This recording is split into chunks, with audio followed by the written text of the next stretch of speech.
Hello everyone, good evening to all of you. Once again, welcome back on my YouTube channel Learn with Concept by Archana Vishkarma. Hope you all are good. Now it's me signing in. जैसा आप सभी को पता है कि हम कुछ courses की क्वेश्चन पेपर की सीरीज़ अपलोड कर रहे थे। इससे पहले हमने फ़िलासफ़ी के भी क्वेश्चन अपलोड किए हुए हैं और उसके बाद एजुकेशनल साइकोलॉजी के भी क्वेश्चंस अपलोड किए हुए हैं। आप उन क्वेश्चन सीरीज़ को ज़रूर देख लीजिएगा। आज हम बात करते हैं नेक्स्ट कोर्स के लिए, नेक्स्ट पेपर के लिए research methodology and statistics in education से रिलेटेड कुछ क्वेश्चंस हैं जिनको मैं यहाँ अपलोड कर रही हूँ, जो कि हेल्प करेंगे आपके एमएड पर्सपेक्टिव से, और अगर आप नेट की प्रिपरेशन कर रहे हैं तो भी आपको हेल्प करेगा।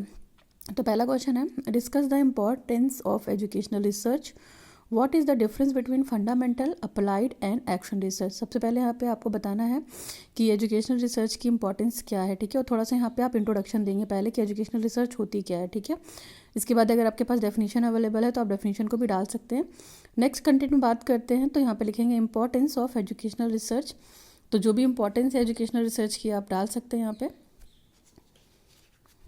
Move on the next page. तो नेक्स्ट पेज पे बात करते तो अभी भी ये इंपॉर्टेंस चल रही है एजुकेशनल रिसर्च की। इसके बाद फिर उन्होंने तीनों में डिफरेंस पूछा हुआ है तो हम यहाँ पे बताएंगे। क्लास नेक्स्ट हेडिंग है हमारी क्लासिफिकेशन ऑफ रिसर्च। तो जो भी हमारी क्लासिफिकेशन है रिसर्च की उसको डिटेल में डिस्कस करेंगे। जैसे फर्स्ट वन यहाँ पे दे रखा है fundamental research, okay. Move on the next page. और नंबर 2 पे दे रखा है आपका अप्लाइड रिसर्च, नंबर 3 पे एक्शन रिसर्च। और आपसे तीनों में क्या पूछा है, डिफरेंस पूछा है। तो आप इस तरह का जब भी आप क्लासिफिकेशन करेंगे, किसी चीज़ में डिफरेंस बताएंगे, कंपेयर करेंगे, तो आप इस तरह के कॉलम का यूज़ कीजिए, ठीक है, लाइक सीरियल नंबर। और तीनों में डिफरेंस पूछा हुआ है। पहला है fundamental research, applied research, action research. तो तीनों के पॉइंट्स ही हैं और किस किस बेसिस पे की गई है उन तीनों के डिफरेंस को यहाँ पे लिखा गया है।